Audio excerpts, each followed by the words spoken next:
বন্ধুরা, ভোলে বাবা পার্কারে গার আজকের পর্বে প্রথমেই দেখা যায় ছুটি আন্টি সাক্ষ্যকে বলছে, সাক্ষ্য তুমি পাঞ্জাবি পরতে পারবে, ধুতি পরতে পারবে, তো একটু পরার চেষ্টা করো। তখন সাক্ষ্য বলছে ঠিক আছে। তারপর ছুটি আন্টি একটা আংটি সাক্ষ্যকে দেয়, বলছে এটা তোমার বিয়ের জন্য উপহার। সাক্ষ্য বলছে এত দামি আংটি কেন দিতে গেলে আমাকে? তখন ছুটি বলছে তোমার বউয়ের জন্যও আছে। ছুটি তারপর বলছে, সাক্ষ্য তুমি যদি কিছু মনে না করো একটা কথা বলি, ঝিল যে ব্যাঙ্গালোর চলে গেছে, ও তোমার সাথে যে ডিভোর্স হয়ে গেছে, ও কিন্তু বস্তিতে থাকে, খুবই গরিব, ওদের সত্যি সত্যি টাকা দরকার, কিন্তু ও তোমাদের থেকে একটাও টাকা কিন্তু নেয়নি। বন্ধুরা, তারপর দেখা যায় সাক্ষ্য তখন ছুটিকে বলছে, আন্টি তোমাকে আমি একটা গোপন কথা বলতে চাই। ঝিল ব্যাঙ্গালোরের জন্য বেরিয়েছিল, কিন্তু ও যায়নি, ওকে আমি ফিরিয়ে নিয়ে এসেছি। ছুটি আন্টি তখন খুব আনন্দ করে বলছে যে সত্যি? তখন বলছে হ্যাঁ, ওকে বলেছি আমি আমার বিয়েতে সেজে আসতে। ঝিল তারপর তার বন্ধুদের বলছে, আমার সাক্ষ্য স্যারের সাথে ডিল হয়েছে, আমি সেজে গুজে বিয়ে বাড়িতে অ্যাটেন্ড করব। তখন বন্ধুরা বলছে কিন্তু শর্তটা কি দিয়েছিল? ঝিল বলছে আমি শর্তটা বিয়ে বাড়ি থেকে রাতে ফিরে তোদেরকে বলবো।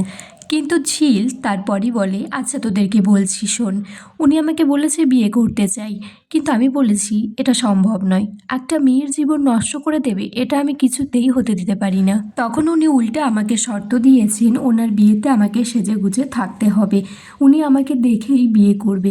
তখন বান্ধবীরা বলছে এ কি অদ্ভুত আচরণ, তোকে দেখে বিয়েটা করলে সাক্ষ্য স্যারের বিয়েটা কি আরও ভালো হবে? তারপর ঝিল বলছে আমাকে না একদম বিয়ের কোণের মতো সাজিয়ে দিয়েছে। পার্লারের মেয়েটিকে বলছে কেন আমাকে এত খোপা করে দিয়েছো?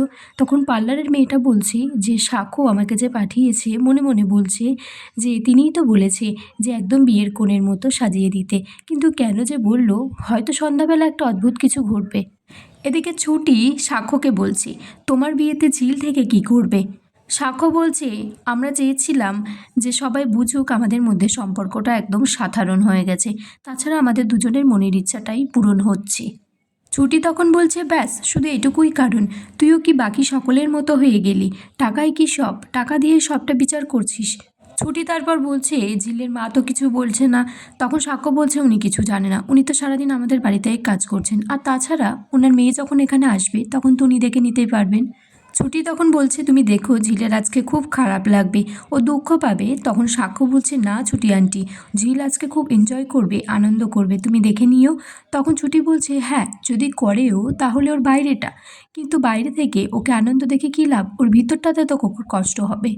এদিকে ঝিলের বান্ধবীরা ঝিলকে বলছে তোকে যে এত গয়না কিনে দিয়েছে, কিন্তু ঝিল বলছে দেখ না আমি সমস্ত গয়না অনুষ্ঠান শেষে ওনাকে ফিরিয়ে দিয়েই চলে আসবো, সবটা আমাকে চাপে পড়ে করতে হয়েছে। ঝিলের বান্ধবীরা বলছে আচ্ছা আমাদেরকে কিন্তু খুব সুন্দর সাজিয়েছে, খুব সুন্দর লাগছে, সাজলে গুজলে আমাদেরকে খুব খারাপ লাগে না দেখতে।